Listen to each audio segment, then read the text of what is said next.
Yotox anti-moustique mooy aar mag ak ndaw ci bépp matu yoo am na booy piis ci rido yére ak moustiquaire ak booy diw ci yaram. Val d'Afrique moo leen di may seen journal de la santé.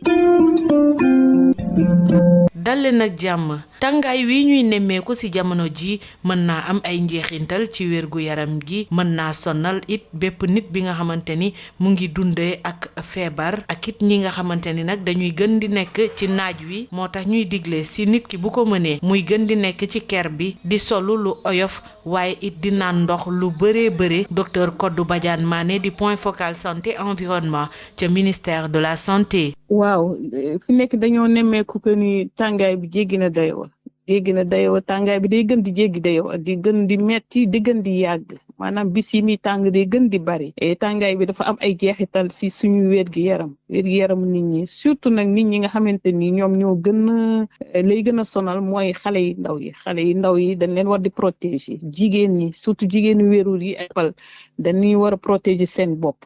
mais nit ñi que mu nekk ay mag ñi nga xamante ne dañoo am yenn xeetu feebar yi wala ñu bañ a nekk mag sax mais di dund ak yenn jàngoro yi lu mel ni li ñuy wax maladie chronique yi comme ñi am ay hypertension ak ñi nga xam ne dañu am ay maladie nooyi maladie respiratoire surtout ñooñu ñoo gën a aussi di fagaru ak ñi nga xam ne dañuy liggéey ci biti conseil yi liñ leen di jox nag pour ñu moytu fagaru si problème yooyu tàngaay mun a am jeexital si seen wér-gi-yaram mooy nit ñi di moytu naaj bu tàng bi luñ ko mën a moytu ñu moytu ko maanaam di génn si yenn heures yi ñi nga xam ne mënuñu ko moytu aussi nañu jéem di xool fu ker am ñu koy gën a jege mais surtout aussi ñuy naan ndox régulièrement maanaam journée bi ñuy di naan pour ñaq bi ñuy génn ak chaleur bi ñuy dégage ñu mën ko di ko compenser ak ndox mi ñuy naan di éviter di sol yenn yëre yi diis yi donc sol yëre yu oyof mais surtout yëre yi nga xamante ne couleur bi dafa comme weex day atténuer effet chaleur yi donc yooyu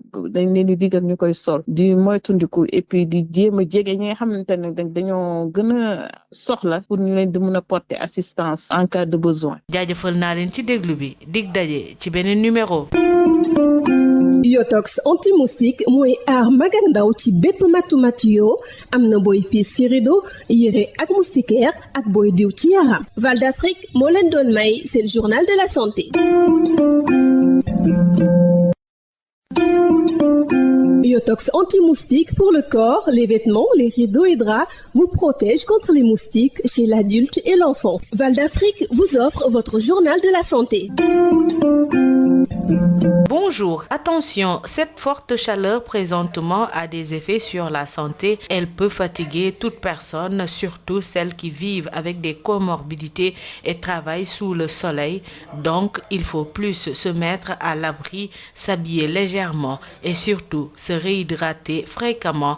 Docteur Kodou Badiane Mané, point focal santé environnement au ministère de la Santé. Oui, effectivement, nous avons constaté tout le monde qu'il fait chaud. Il fait de plus en plus chaud et pendant plus longtemps. Donc la chaleur a des effets sur la santé, surtout la santé des personnes les plus vulnérables. Ce sont les enfants, les femmes enceintes, les femmes allaitantes, les personnes qui vivent avec des maladies chroniques comme les personnes qui ont des maladies respiratoires chroniques, les personnes avec des maladies cardiovasculaires, des maladies métaboliques, etc., etc. Mais surtout aussi avec des personnes qui travaillent à l'extérieur. Donc, pour se prémunir donc des effets néfastes de cette chaleur sur la santé, il faudrait quand même qu'on puisse prendre certaines habitudes ou bien changer certains comportements et essayer le plus possible de se mettre à l'abri de l'exposition au soleil, de se réhydrater régulièrement, surtout pour ces personnes les plus vulnérables, donc boire régulièrement de l'eau, se rafraîchir, porter des habits légers et éviter de marcher donc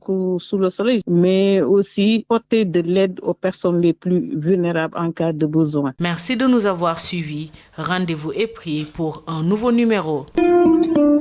Yotox anti-moustique pour le corps, les vêtements, les rideaux et draps vous protège contre les moustiques chez l'adulte et l'enfant. Val d'Afrique vous a offert votre journal de la santé.